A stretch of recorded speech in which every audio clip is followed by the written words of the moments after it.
Okay, there we go. All right, everybody, welcome to December 16th, 2 weeks left to the year. Hope everybody's having a wonderful holiday season. Remember, keep working. We're very fortunate to have with us the manager of our Northwest and Anthem office, Brandon Cohan. Brandon, welcome to the show. Thank you, Rick. Thank you, guys. Merry Christmas and Happy New Year and all that jazz. Exactly. Well, I think we're like halfway through Hanukkah right now, too, so perfect. Yeah. So, all right, Brandon, start off by telling us a little about yourself, how long you've been in this wonderful business, all that good stuff, please. Let's see. It will be 20 years in January. So it started in 2005. Been on the leadership side of things for probably the last 9-10 years. Manager with Berkshire for the last 3. Nice. So you were an agent for a while first, too. Yeah, man. Yeah, solo agent, had my own team, all that jazz. Then kind of fell into the leadership side of things and realized that I actually kind of prefer it. Yeah, me too. I can prefer the coaching side mostly because sure. It's fun helping agents get from where they are to where they want to go. I think it's very rewarding as well. Do you? Yeah, absolutely.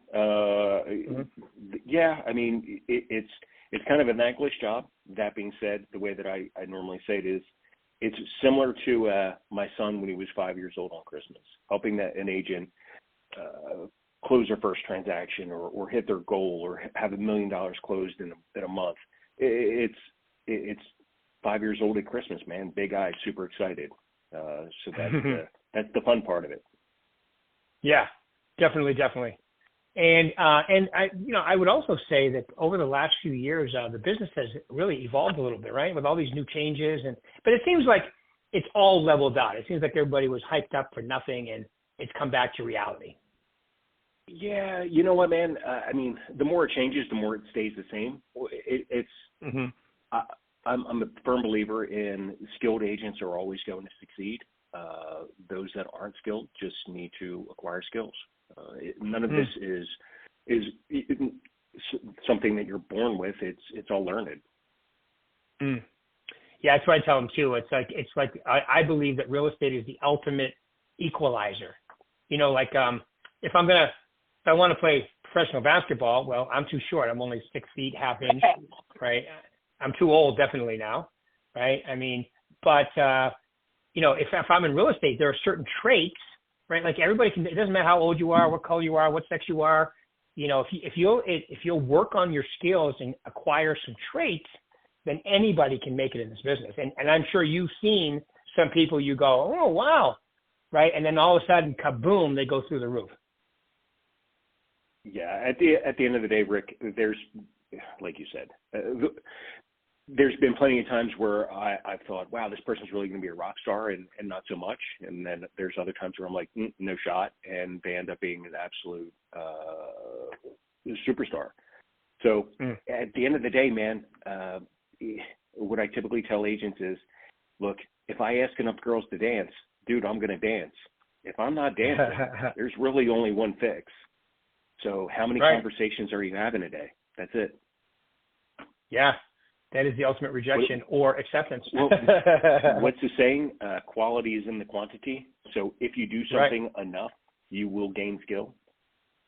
Yeah, it's true. It's like one of those things that, like in my little book, Success is a Verb, I quote John Maxwell, and he talks about how they did this study with like these college kids, and one group were working on one product to the whole class, right?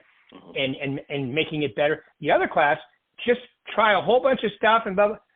And you would think the part of the class that spent all their time on one would come out the best, and it wasn't. The ones that tried all kinds of stuff, and by the time they were all over, they actually had a much better product than the group that just started with one. So it's one of those things. You try a little of everything, and you decide what works for you, and then you get better at it, and you hone it, and the business is just like that. I mean, you don't have to make phone calls if you don't want to. I recommend you do, but you can go door knocking. You can become a social media phenomenon. You can do whatever you want to do as long as you're being proactive. That's the key. You got to do something. Absolutely. Absolutely. JFDI, man. Absolutely. What does that mean? Just Oh, yeah. effing do it. Yeah, I got you. It's the Nike, yeah, with a little extra. I love it. Or actually, I've seen too. Actually, just do it. Like a lot of people talk it, but like you said, I coach people that are not perfect in anything they do, but they do a bunch of business because they're always doing something. Speaking of that, let's get into some traits of the person you see who's successful day in, day out. What do you normally see them, doing? And some of them do different things too, don't they? Yeah. So are you talking traits as in what they have, or how they're building their business? Yeah, how they're building their business, what they need to develop in order to do their business. There's a million ways to skin this cat. I mean, Mm-hmm. At the end of the day, it's relationship based. So, however you're going to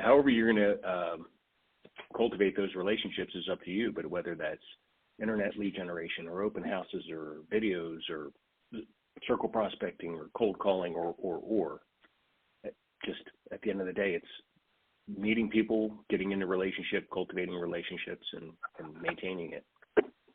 Right. It is. And depending on how you want to do that, you can go out door knocking in farms. You can, like one of your agents, Drew in your office, I went out door knocking with them one time. I think it was the first time he went door knocking. And, some people love door knocking. They get into it. Some people would never even consider it. Some people love the phone. Some people would never do that. Some people survive on massive active open houses.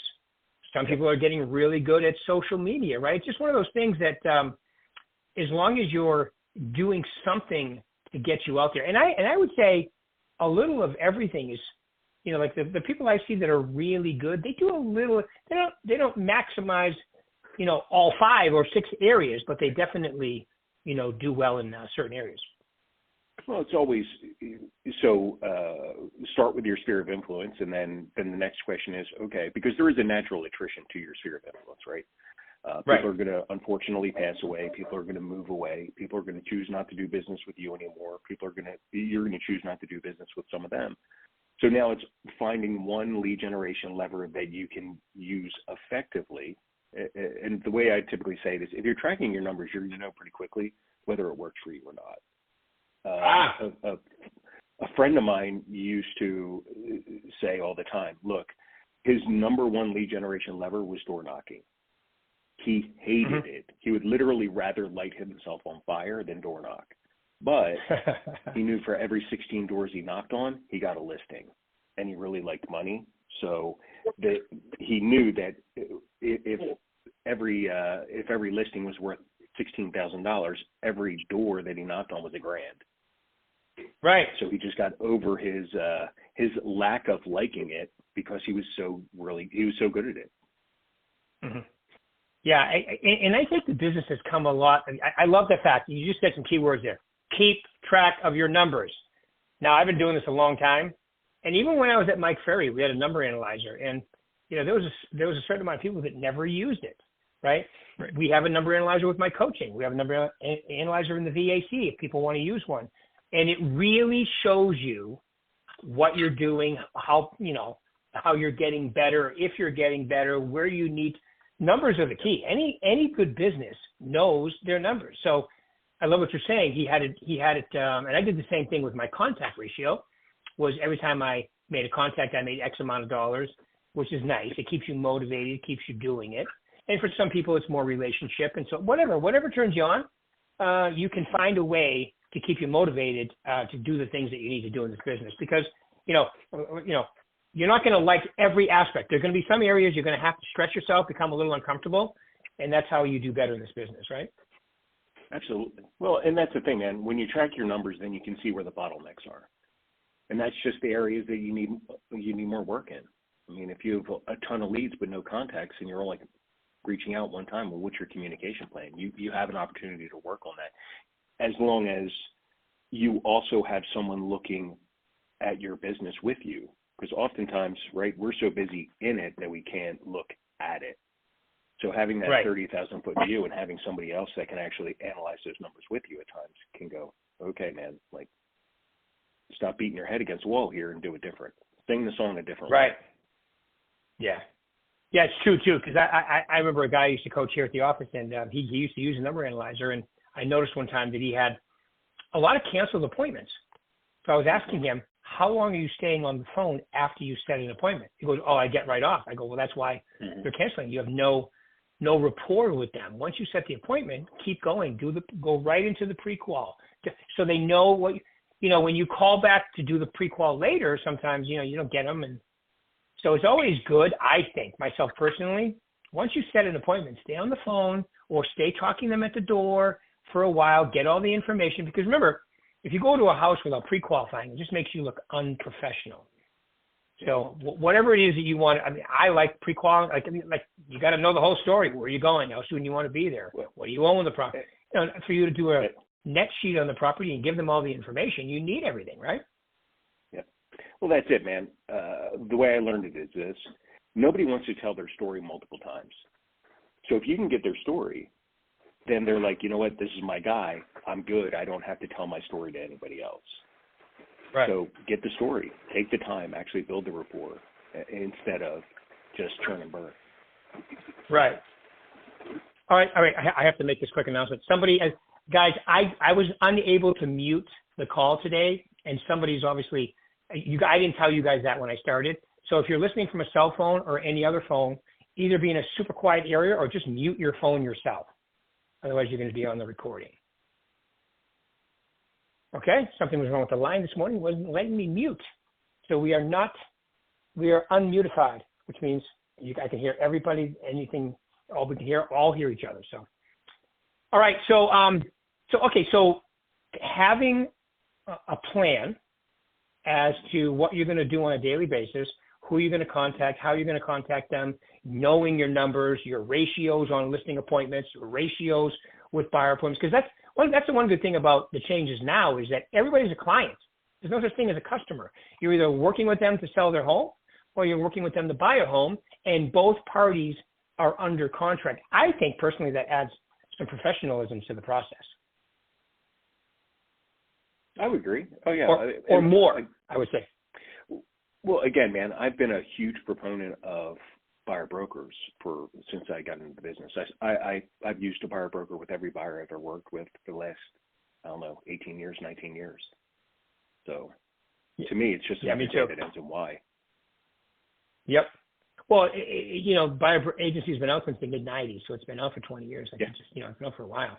And I can't believe it took us this long to actually make it mandatory myself, because it makes perfect sense to explain to somebody why they want to have a fiduciary. The ones that always crack me up the most are people that, like, once buyer agency came out and I list your home, but I'm selling your home once I make you homeless and sell your home, right?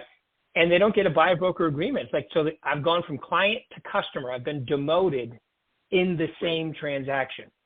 So it's always been interesting to me. How do you explain that? Because you're not explaining it is really the bottom line. To me, that was almost a violation of ethics. Even though technically it wasn't, it really is hard to say that you're not my client, because to them, it's one transaction. I've sold my home with you and I'm buying a home with you. That's one complete transaction to them. So yeah, I think the professionalism has been cranked up, and that's why it's turned off some, and it actually chased a few people out of the business, which is kind of shocking, I think. I don't know. I'm not shocked by it, only from the standpoint of people inherently don't like change, realtors in particular. Right. I mean, anytime that there's any type of switch up within the business, I mean, people end up getting out. And let's face certain facts here, kids, the barrier to entry is pretty low. Right. It really is. People don't like to hear that. They think the test is hard. Yeah, but hold on. The test, do you know how long? Go ahead. From what I understand, do you have any idea how many hours is required to get I guess it's a license for cosmetology? I have no idea. 2,100. Yeah, it's like for a something year. That by and large is going to grow back. I mean, not for me, not for you, like for us. Right. It ain't growing back anytime soon, but for the vast majority of the people on the planet, it will. Right. And yet 96 hours for Arizona to get a real estate license, it's bananas, man. It is. It is for the amount of money that you can make, like a lawyer or a doctor, and to me, it's financial health, right? I mean, it could make or break people based on what they're trying to do, and then you go out there with a real estate license, and it takes, like you just said, it's like a week and a half in actual time. Like if you're a full-time person, I know for Las Vegas, I got all the books, I did the crash course weekend, and I took the test and passed. So for me, it wasn't even that much. But I had been doing it before. Yeah, as long as you can pass the test in Nevada, you're good. Like some states, I think Arizona requires you to have the equivalent of, what is it, like 2 or 3 college courses in time. But some states, as long as you can pass the test, you're in. Well, yeah, Arizona's 90 hours. In 2005, when I was licensed, I did a 10-day crash course. You can take up to 3 classes a day. So I took 3 classes for 10 days straight. My head immediately exploded. I passed the test and was done. Good for you. Yeah, it's a tough test, Arizona. I hear California. I took California and passed that one. That was a tough test. Nevada was tough, but not as tough as California. In my home state of New Hampshire, I thought, that was almost 40 years ago. That test I treated like a college course because I was going to college. Well, sure. and passed it. Okay. Yeah, it's interesting. All right. So like, give us, like some of the agents in your office, like what are some of the successful things that they do consistently to, you have a whole bunch of them. You got Mark, you got Drew, you got a whole bunch of people in your office that do extreme, Jody, that do, well, what are some of the things that they do on a daily basis to be successful? Well, it just, unfortunately, I guess I'll say it this way, it just depends on where they are in their business, right? So the folks that are newer are going to spend a lot more time building that sphere of influence, building that database, whether that's door knocking or open houses. That's going to take up a large amount of their time, actual lead generation. Other folks like the Jodys or the Stans or the Marks or even the Drews. Drew is starting to get to this point too, where it's the sphere of influence is there. Yes, they're still doing lead generation activities to add more folks, but by and large, their job on the daily is staying in touch with their people, cultivating relationships, and then a lot of client appreciation events, doing those 4 or 5 times a year, and actually just staying in touch with your people. Yeah. Yeah, and we have great tools for that too, the VAC. I mean, get them all in there, get them loaded up. That's what I tell them. December is the perfect month to make sure everybody's getting drips from you out of the VAC, that you're connected with them on social media. But you're right. I mean, early on, it's a lot of proactive, and then later on, it's a lot of organization, right? Yeah. Well, and something that you just touched on, right now is the perfect time to be reaching out to, between now and next month, reaching out to everyone in your sphere of influence and just asking if anything's changed. Because we all know we should have minimum of 5 pieces of information for our sphere of influence, right? Name, physical address, email address, phone number, date of birth, right? Not because we're trying to sell them booze or cigarettes or anything, just because we want to be able to send them a card. Right. So a lot of times, I mean, people move without us. It does happen because we haven't stayed in touch. People change their phone numbers. People change their email addresses. So we have this opportunity to reach out. Hey, just wanted to make sure everything is still the same. And by the way, I would love to come by at the beginning of the year, do a home equity analysis, yada, yada, yada, yada, yada. Yeah, I agree. And then, I always tell them, while you're calling them, if you're not connected, if they're not getting a neighborhood report from you or a market report or a newsletter or whatever you want to use to keep in constant contact, because, you really should be using everything. Social media is a great way to stay in touch with people because you can do one video and touch 10, 15, 20,000 people. Email, you send one. I mean, once you set it up, it's on autopilot. I could just imagine if when I started in the business, I had all this same stuff. I had a 1-through-1 accordion file and a phone that was rotary. Right? Could you imagine? I mean, how now you can pretty much do it all from your cell phone. So you really have no excuses to not be totally in touch with, like you just said, everybody in your sphere. I would even say your sphere and your farm. Yeah, for sure. And making sure if you know, like go through it. If they're not, get them all connected up. Because then once you have your network all set up, then you're just going to throw the new people in that you meet in your daily proactive activities. Yeah. Well, and that's the thing, Rick. So for most of the agents that have been in for a while, their day-to-day is just connecting with their daily reminders, right? So this is my call list for today. I'm calling these 5, these 10, these 20 people, whatever that number is for that particular agent. Now, other agents are going to have similar deals. Okay, I have to call these new leads from open houses or reach out to these buyers or these sellers. But the quicker you can, as an agent, make it kind of on autopilot, so you know what you're doing every day. So for me, it was always, okay, Monday, Tuesday, Wednesday, I'm calling and reaching out to leads and sphere of influence. So Monday and Tuesday might be leads. Wednesday, sphere of influence. Thursday was always reaching out to my sellers. Friday was always reaching out to my active buyers. This way I'm setting up for the weekends. So you kind of are running the same exact script every day instead of having to run 5 different scripts within one day. Right. I'm not that smart. It's easier if I'm just having the same conversation over and over again. Right. I hear you. Yep, that's. I mean, like you just said, whatever way. I coached a woman from Florida. She did all her outgoing new prospecting on Mondays. So she spent the whole, because once again, like you just said, she'd rather be on fire the rest of the week than. So she just did the one activity that she looked forward to the least on Monday, and then after that, it was just follow up and setting a point. So however you want to set it up to make the minimum amount of contacts you need to achieve your goal, whether it be phone or, door knocking, and however, okay, you can do that. And you can set it up any way you want as long as you're consistent with it. The key is consistency, not perfection. That's it. Yeah. Yeah. Cool, Brandon. Any words, anything I didn't ask you that you wanted to say on this call this morning?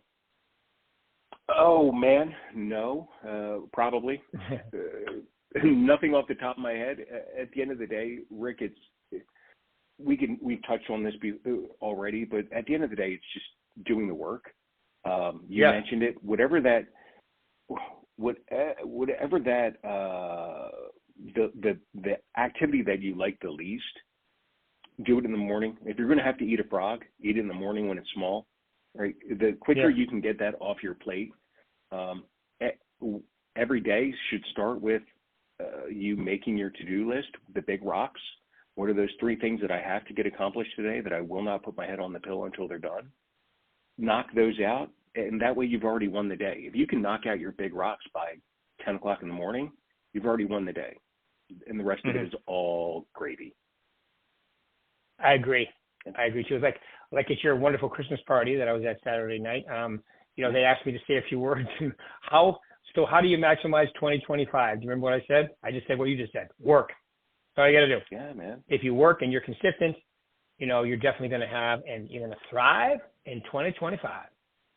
Well, you know what, Rick? I guess the last thing I'll say is this. This career that we've all chosen, this business that we've all chosen, it's simple, not easy.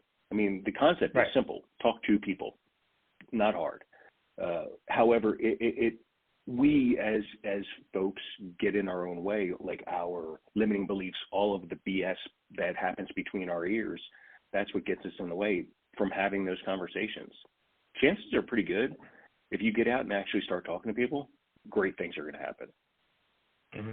Very rarely in my career, and I'm sure you can attest to this, Rick, how many times have you actually been told off when you're talking to a stranger? Pretty rare. I mean, it happens. Pretty rare. But rare.